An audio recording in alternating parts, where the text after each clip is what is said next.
तुम मेयर चुनने जा रहे हो, मैं उनकी दूर अंदेशी को सलाम कहता हूं। वाकई में तुम मेयर चुनने जा रहे हो। हाँ, खाली चेहरा बदलेगा। हाँ, इंशाअल्लाह ताला तुम यहां से मेयर ही चुनेगा। तो भैया इतना देश बाज के तू काय को उम्मीदवारी कर रहा? मेरा छोटा भाई हाजी खालिद तकरीर में बोलता है कि इस्लामाबाद बना देंगे ये। मेरे एक साथी बोल रहे थे काला कौवा, मैं उसकी माफी चाहता हूं, माजरत चाहता हूं। अगर अब्दुल मालिक आपके उस क्राइटेरिया में नहीं बैठता है तो कुल्ली मार दो अब्दुल मालिक को। 162 का बदला लेना है ना तो अब्दुल मालिक से ले लो।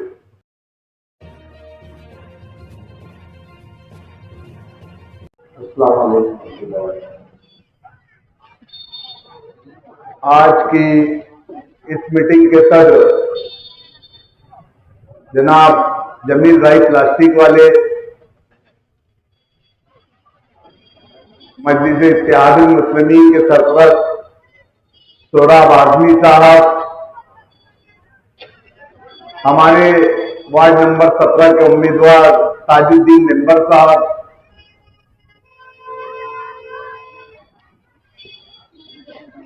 अज्जू मोइन भाई, रहीमुद्दीन खजूर वाले साहब, इलियास भाई साइकिल वाले, हनीफ चचा निकवा, जहीर हाजी साहब, इब्राहिम इब्बू साहब और तमाम ही लोग यहां बैठे हुए इस वार्ड के जिम्मेदार नौजवानों, बुजुर्गों, दोस्तों, और जहां तक मेरी आवाज जा रही है, मेरे घरों में मुकीम मेरी पर्दा नशीन मां बहनों, मजलिस इत्तेहादुल मुस्लिमीन हैदराबाद से निकलकर आज पूरे हिंदुस्तान के अंदर मुसलमानों की और दबले पिछलों की आवाजों बनकर उभर रही है। ये एक ऐसी जमात है जो, ये आज का मंजर देख के मुझे सलाउद्दीन अय्यूबी साहब का वो जुमला याद आता है कि जब हमने मजलिस इत्तेहादुल मुस्लिमीन की शुरुआत की थी तो उनके वालिद मोहतरम तकरीर करते थे और वो नीचे अकेले पट्टी पर बैठकर उनकी तकरीर सुना करते थे। और जब वो तकरीर करते थे तो सलाउद्दीन अवैसी साहब वो नीचे बैठकर उनकी तकरीर सुना करते थे। हम जब ये मीटिंग में आए तो तकरीबन ऐसा ही कुछ माहौल था और मुझे वो बात याद आ गई। लेकिन अल्लाह रब्बुल इज्जत का एहसान है, करम है, पाक परवरदिगार का एहसान है कि ये मीटिंग अल्लाह ने कामयाबी से हरकिनार कर दिया। आज हमारा एक बहुत बड़ा जलसा है और हमारा मकसद भी यही था कि इस मीटिंग के अंदर हम बाहर से किसी को नहीं बुलाएंगे। नहीं तो भरने को क्या है, मालिका स्कूल तक के ये मीटिंग चले जाती। हमारा मकसद था कि इस मीटिंग के अंदर सिर्फ और सिर्फ वार्ड नंबर 17 के इलाके के लोग रहेंगे और अगर नहीं आए तो हम हमारी अपनी आवाज हमारे उन घरों तक पहुंचाएंगे। ये हमारा मकसद था। लेकिन अल्लाह का एहसान है, करम है कि अल्लाह ने इस मीटिंग को बहुत कामयाब किया। मैं आप लोगों का बहुत बहुत शुक्रगुजार हूं। हम वार्ड नंबर 17 से मजलिस इत्तेहादुल मुस्लिमीन के लिए रहीमुद्दीन खजूर वाले साहब जो उम्मीदवारी कर रहे हैं, मरहूम हाजी नजमुद्दीन खजूर वाले साहब के फर्जंद है, किसी तारुफ के मोहताज नहीं है। हाजी नजमुद्दीन खजूर वाले साहब की खिदमत ये पूरा इलाका नहीं बल्कि पूरा शहर जानता है। एक बहुत दीनदार और समाजी आदमी हुआ करते थे। व्यापार के साथ साथ दीनदारी थी उनके अंदर और समाजी खिदमतगार थे वो। अल्लाह रब्बुल इज्जत ने उन्हें जब मेयर का इसी वार्ड से जब वो चुन कर गए और अल्लाह रब्बुल इज्जत ने जब उन्हें मेयर का ओहदा दिया तो उन्होंने शहर भर के अंदर अपने तामीरी कामों का जाल बिछाकर एक सियासी पहचान भी उन्होंने हाजी नजमुद्दीन हाजी खजूरवाला सामने बनाया। हमारे साथ दूसरे उम्मीदवार सदिया शेख मोइन इमाम है। सदिया शेख मोइन इमाम, शेख मोइन इमाम इस इलाके के लिए मैं नहीं समझता हूं कि कोई ऐसा नया नाम होगा। आज की नई नस्लें शेख मोइन इमाम को भूल रही होंगी, लेकिन जो यहां पुराने लोग हैं वो बखूबी जानते हैं कि शेख इमाम क्या चीज थे। शेख इमाम किस चीज का नाम था। यही वो शेख इमाम है जिन्होंने शेख रशीद साहब को शेख रशीद साहब बनाने में सबसे बड़ा अहम किरदार अगर किसी ने अदा किया तो ये शेख इमाम साहब ने किया। उन्होंने ही उनको सबसे पहले सदर बल्दिया बनाया और अदम एतमाद लाकर उनको, जब ये नगर सेवक थे शेख रशीद साहब, तो उनको चुनकर उनको सदर बल्दिया बनाने में पैसे पेश रहे और पूरी मेहनत से आगे जाकर उन्होंने उनको सदर बल्दिया बनाया और सदर बल्दिया वो बनकर पूरे शहर में बने और पूरे शहर में चमके, पूरे शहर में उनको जाना, फिर उसके बाद वो एमएलए बने। मैं आपको ये बताना चाहता हूं कि शेख इमाम साहब का जब इंतकाल हुआ 2004 में, तो यही शेख रशीद साहब और उनके साथ जो मोइन साहब का जो ग्रुप था, मोइन भाई का जो ग्रुप था, इन लोगों ने ऐसा तय किया कि भाई शेख मोइन इमाम की जगह उनकी अहलिया को इलेक्शन लड़ा दिया जाए। ये मैं 2004 की बात बता रहा हूं आपको, 21 साल पुरानी बात बता रहा हूं।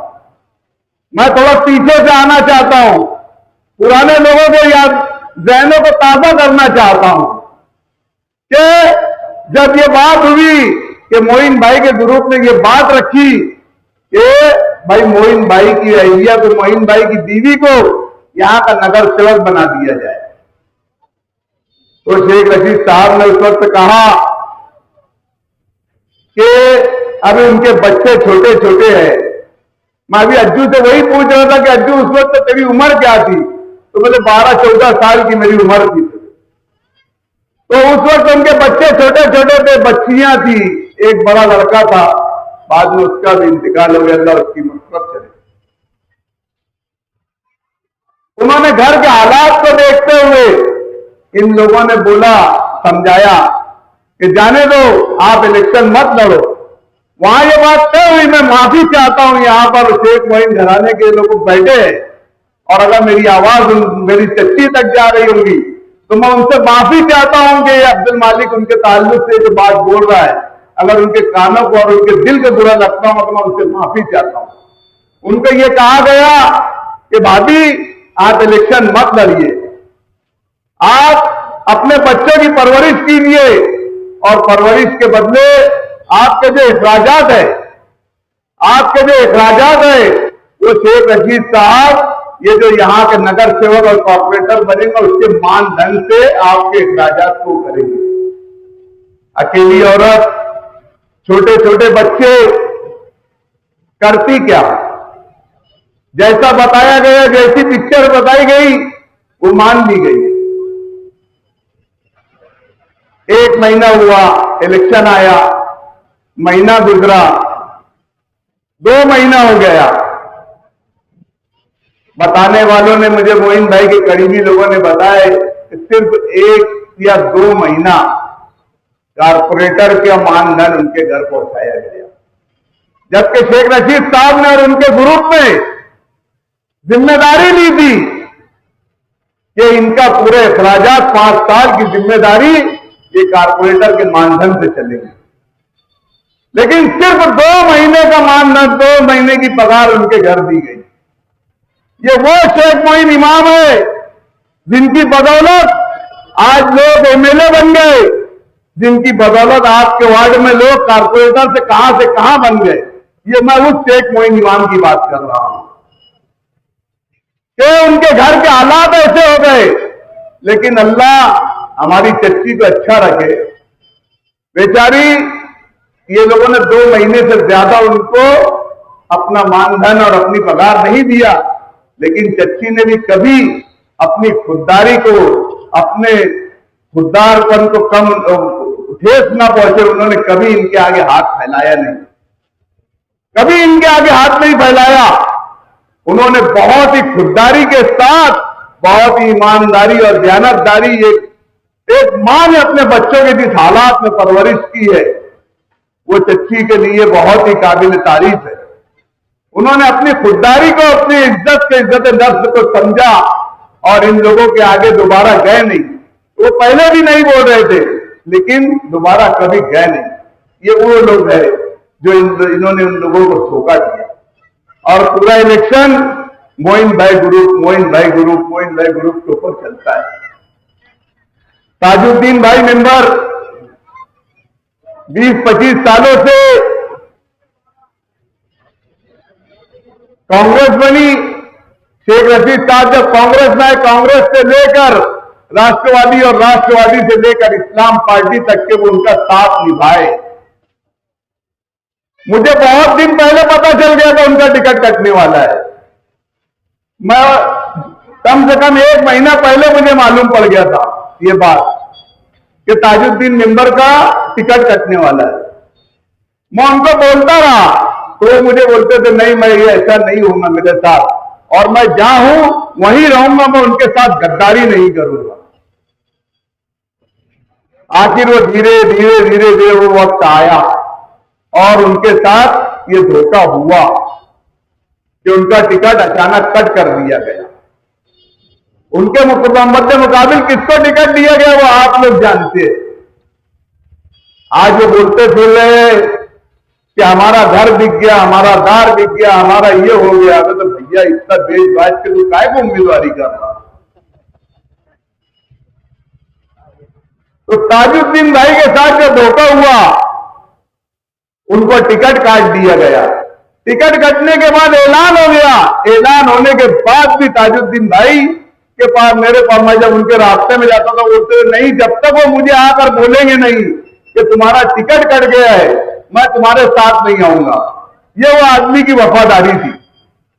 लेकिन मुझे जब इनका टिकट कटा तो मुझे एक चीज याद आई कि खालिद हाजी साहब ने जो नांदेड़ी स्कूल के अंदर एक जुमला बोला था कि जो हमारे साथ है उनको टिकट देने का, और जो हमारे साथ नहीं है उनको लात मार के हटाने का।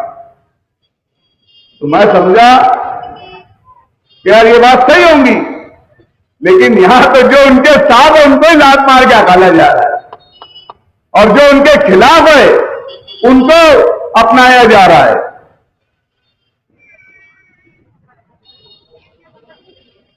और चौथा उम्मीदवार मैं खुद हूं यहां पर।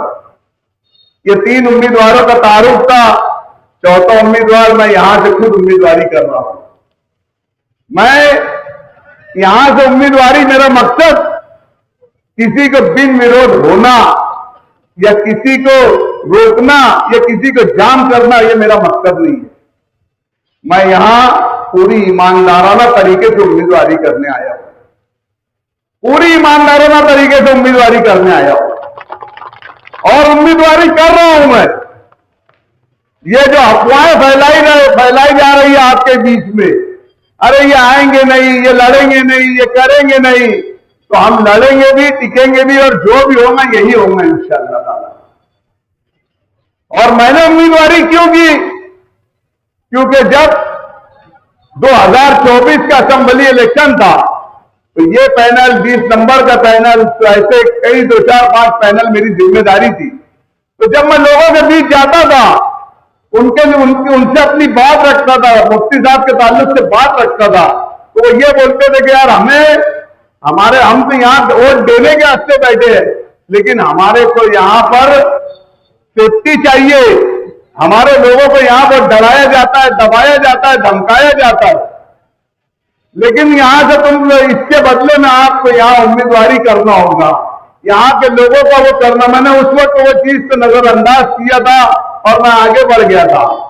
तो मेरी उम्मीदवारी करने का मकसद यहाँ किसी को बिन विरोध होने रोकना नहीं है।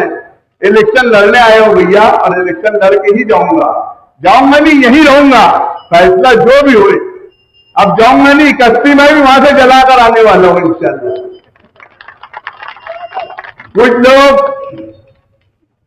मेरा छोटा भाई हाजी खालिद तकरीर में बोलता है कि इस्लामाबाद बना देंगे, ये क्या बना देंगे? इस्लामाबाद बना देंगे। तो मुझे हैरत होती है कि यार ऐसे इस्लामाबाद में है क्या,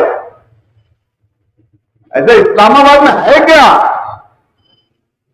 भैया तुम आकर देखो इस्लामाबाद के अंदर, वहां हमने किसी को दबाए नहीं, किसी को डराए नहीं, किसी को धमकाए नहीं, किसी को मारे नहीं, किसी के कारखानों के ऊपर हमने रेड नहीं गिरवा दिए, किसी की गोश्त की गाड़ी के ऊपर रेड नहीं गिरवा दिए, किसी के होटल पर हमने रेड नहीं गिरवा दिए, किसी के धंधे कारोबार वालों को हमने कभी तकलीफ नहीं पहुंचाए। जो भी हमारे सामने उम्मीदवारी करता है हम उसको खुले दिल से इलेक्शन लड़ने देते हैं। चलो भाई तू उम्मीदवारी कर रहा, लड़ो। यहां तो मैं अभी आज घूमा तो लोग बोलते भाई हम तुम्हारे साथ है, लेकिन अंदर से अभी हमको सामने पर आने दो। ये लोग हमारे कारोबार के ऊपर तकलीफ देते हैं, ये लोग हम लोगों को हर चीज की तकलीफ देते हैं। कई हमारे साथी थे फकीर मोहम्मद भाई, वो हमारे साथ ताजुद्दीन साहब के हस्ते आए थे, तो दूसरे दिन एक दिन उन्होंने बाइट दिया, दूसरे दिन उनके कारखाने के ऊपर रेड गिर गई। तो ये सारी चीजें तो यहां हो रही है, यहां तुम कर रहे हो, यहां गुंडा राज मचा के रखे हो, यहां ये इस इलाके के अंदर बुराई फैलाने की कोशिश कर रहे हो। तो तुम्हारे मध्य मुकाबिल जरा इस्लामाबाद एक बार आकर तो देखो कि इस्लामाबाद है क्या। अरे इस्लामाबाद है, वो कोई तालिबान थोड़ी है। हाँ ये अलग बात है, अल्लाह रब्बुल इज्जत का एहसान है कि तालिबानी जिगर रखने वाले लोग रहते हैं वहां पर, ये अल्लाह का एहसान है। यहां सियासत क्या हो रही, एक दूसरे से लड़ाना। पुरानी मिसाल नजमुद्दीन हाजी साहब के सामने उनके भतीजे रफ्तो को खड़ा कर दिया गया इलेक्शन में, खानदानी झगड़ा लगा दिया गया, लड़ाया जा रहा। आज भी क्या हो रहा है, आज नजमुद्दीन हाजी इस दुनिया में नहीं है, उनके ऊपर जिन लोगों ने सरपरस्ती करना चाहिए, उनके बड़े भाई हाजी रशीद साहब, उन जैसे लोगों को उनके कान भरकर उनके खिलाफ कर दिया। तो मैं हाजी रशीद साहब को बोलूंगा कि भाई ये तुम्हारा छोटा भाई है, वो इलेक्शन में खड़ा हुआ है, मेरे भाई आगे उसका बाप नहीं है, उसके हाथ पे सर के ऊपर शफकत से हाथ रख दे। आज तुझे जरूरत है उसकी, आज उसे तेरी जरूरत है हाजी। तो ये 8 दिन के झगड़े के अंदर अपनी भाइयात को, अपने आपस के दुश्मनी को खत्म कर। ये लोगों का काम है लड़ाना। ताजुद्दीन नंबर के लड़के को लड़ा दिए, कल्लू को अलग कर दिए कि तेरे बाप की वजह से तेरा टिकट कट गया। इनका काम है तफरका डालना और हमारा काम है इत्तेहाद पैदा करना, क्योंकि हम जिस जमात से आते हैं उस जमात का नाम है मस्जिद से इत्तेहादुल मुस्लिमीन। हमारा मकसद ही है इत्तेहाद पैदा करना और इनका काम है तफरका और फसाद पैदा करना। पिछले टाइम जो लोग यहां उम्मीदवारी कर रहे हैं, 15 सालों से 20 सालों से उम्मीदवारी कर रहे हैं, इनके हरकत देखो क्या है, वो क्या करते, क्या चैंपियन चोर है, ठेकेदारी करते नहीं करते, तोड़ीबाजी करते नहीं करते, मुझे उससे कुछ लेना देना नहीं है। वो माइकी अधिकार लगाते हैं, संदास का मुंह बेच डालते हैं, मुझे उससे कुछ लेना देना नहीं है, मैं बोलूंगा भी नहीं है सब बारे में। लेकिन ये जो हरकत करते हो कि एक मस्जिद के इमाम के ऊपर उसका कुर्ता पकड़कर खींच के उतार लेते हो, अरे अल्लाह ने तुम्हारे चेहरे पे नूर दिया है। मेरे एक साथी बोल रहे थे काला कौवा, मैं उसकी माफी चाहता हूं, माजरत चाहता हूं। अरे वो काला है तो क्या हुआ, काबे का गिलाफ भी काला है। मेरे साथी ने जो उसके ताल्लुक से जुमला कहा और वो यहां से चला गया, मैं उसकी माजरत चाहता हूं और आप लोगों से माफी मांगता हूं कि उसे काले रंग से खिताब मत कीजिए। लेकिन अरे भाई, तेरे चेहरे के ऊपर अल्लाह रब्बुल इज्जत ने कैसा नूर दिया है। अरे अल्लाह का नूर है, दाढ़ी है, कुर्ता है, पैजामा है, तेरी सभी ईमान वाली है, और तुम ये हरकत करो। तुम, अरे कोई ऐसे नादान आदमी करे तो समझे वाली बात, तुम करो, पांचों वक्त के नमाजी हो तुम मस्जिदों के इमाम को खींच रहे हो। क्या है, किस रूप पर जा रहा है ये शहर? किधर इस शहर को ले जाया जा रहा है? ये नफरतें कहां फैलाई जा रही है? आपको सोचना होगा। और वार्ड के अंदर नुमाइंदा कैसा हो, ये वार्ड के लोगों को भी ये चीज सोचना होगा। वार्ड आप किसके हाथ में सौंपने जा रहे हो, ये भी आपको सोचना होगा। वार्ड आप किसके हाथ में सौंपने जा रहे हो? ये जो नगर सेवक होता है, ये वार्ड के हर घर से टच होता है, हर घर से टच होता है। मेरी बात गौर से सुनना, ये जो कारपोरेटर होता है, ये घरों घर टच होता है। भाई, किसी का पानी का मसला हो, किसी का गटर का मसला हो, किसी का लाइट का मसला हो, किसी और कुछ मसला हो, इन तमाम मसलों के बीच ये कारपोरेटर को आना जाना पड़ता है। हमारी माएं बहनें रहती है, हम घर पर मौजूद नहीं रहते, तो ऐसे हालात में आपको वार्ड किन लोगों के हाथों में सौंपना है? मुझे माजी में नहीं जाना है कि किसने क्या किया और क्या नहीं किया, मुझे वो नहीं बोलना है। लेकिन ये आप लोगों को सोचना है कि आप अपना वार्ड किन हाथों में सौंपने जा रहे हो। कि जब आप कारोबार पे नहीं होंगे तो ये नगर सेवक, ये कारपोरेटर जब आपकी गली से गुजरेगा तो अब आपकी माएं बहनें कपड़ा धो रही होंगी, आपकी माएं बहनें घर के बाहर बैठी होंगी, तो आप किसको जिम्मेदारी देने जा रहे हो, ये आपको सोचना है। आप ये चीज हमारे ताल्लुक से भी सोचो, आप ये चीज हमारे चारों उम्मीदवारों के ताल्लुक से भी सोचो कि हम ये जो वार्ड जिसके भी ताबे में देने जा रहे हैं, वो कितना पाक और शफाफ है इस मामलात के अंदर, ये आपको गौर करना होगा। ये बहुत लना फिक्रिया, ये मेरा पैगाम है। अगर अब्दुल मालिक आपके उस क्राइटेरिया में नहीं बैठता है तो फुल्ली मार दो अब्दुल मालिक को। अगर ताजुद्दीन आपके उस क्राइटेरिया में नहीं बैठता है तो फुल्ली मार दो ताजुद्दीन को। अगर जहीर या उसका भाई गुरु उस क्राइटेरिया में नहीं बैठता है तो फुल्ली मार दो। अगर अज्जू मोइन उसका क्राइटेरिया में नहीं बैठता है तो फुल्ली मार दो। लेकिन सोच समझ के वोट देना होगा भाई, आपको बहुत सोच समझ कर वोट देना होगा कि आप वार्ड किसके ताबे में देने जा रहे हो।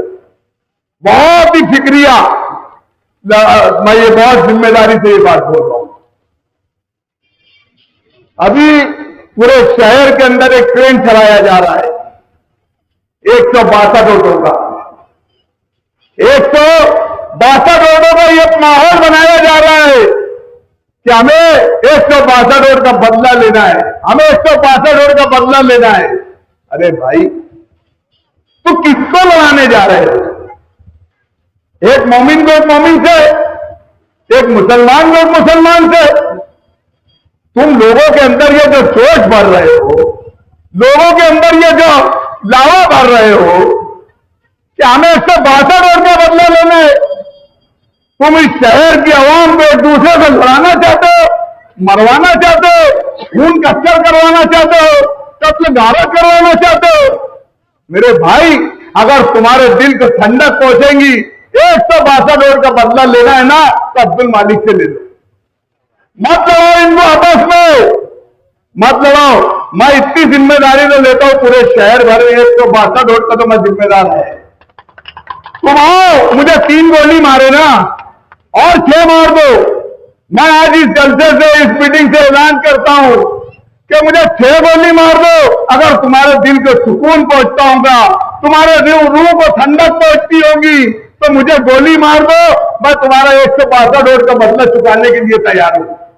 लेकिन मत लड़ाओ मेरे आपस में इन लोगों को, इन बच्चों को, नौजवानों को मत लड़ो कि तुम्हें 162 ऑटो का बदला लेना है, 162 ऑटो का बदला लेना है।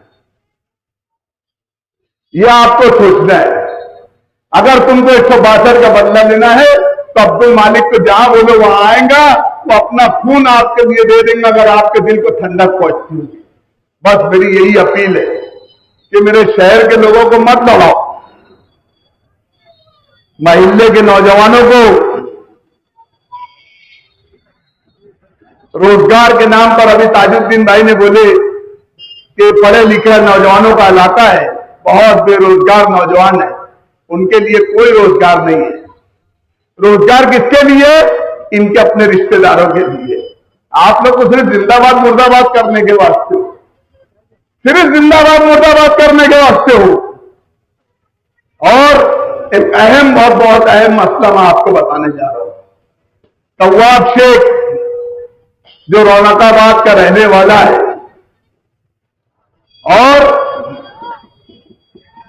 वो आज जेलों की सलाखों के पीछे बंद है।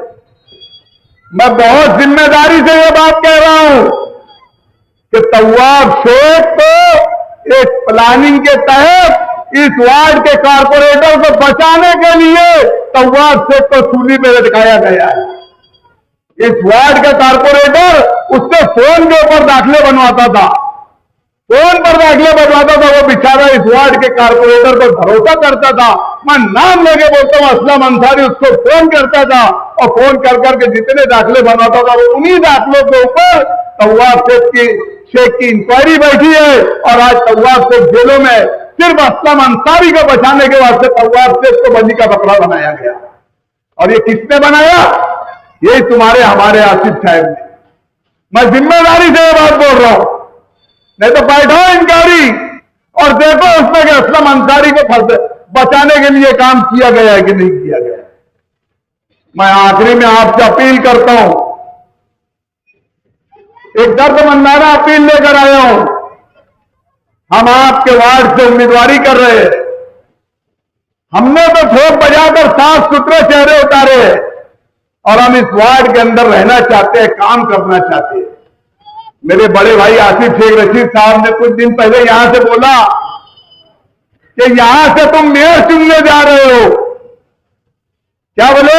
तुम मेयर चुनने जा रहे हो। मैं उनकी दूरअंदेशी को सलाम कहता हूं। वाकई में तुम मेयर चुनने जा रहे हो, तुम मेयर ही चुनने जा रहे हो। खाली चेहरा बदलेगा, हाँ इंशाअल्लाह ताला तुम यहां से मेयर ही चुनेगा, ये वार्ड मेयर चुनेगा। और मैं यही अपील आपसे लोगों से लेने आया हूं। बहुत से लोगों को तजज्जुब है, मेरे से पूछे कि अब्दुल मालिक तो इस्लामाबाद से भी लड़ रहा है। वो मेरी मजबूरी है।